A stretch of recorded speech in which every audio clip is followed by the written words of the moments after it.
জাতীয় নাগরিক পার্টি এনসিপির অনুরোধে কেন্দ্রীয় শহীদ মিনার ছেড়ে দিয়ে রোববার ৩রা আগস্ট রাজধানীর শাহবাগ-এ ছাত্র সমাবেশ করার সিদ্ধান্ত নিয়েছেন বাংলাদেশ জাতীয়তাবাদী ছাত্রদল।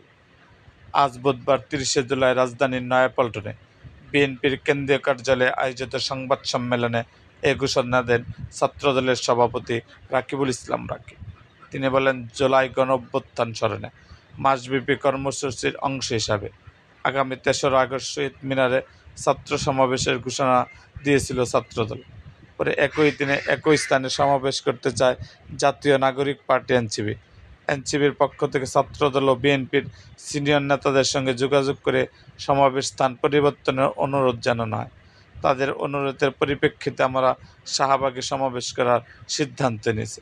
ছাত্রদল সভাপতি বলেন, একান্তই উদার ও রাজনৈতিক অবস্থানের প্রতিফলন হিসাবে এই স্থান পরিবর্তনের কারণে রাজধানীর ব্যস্ত সড়কে যদিও কোনো ভোগান্তি তৈরি হয়, এই অনিচ্ছাকৃত সমস্যার জন্য আমরা নগরবাসীর কাছে অগ্রিম দুঃখ প্রকাশ করছি।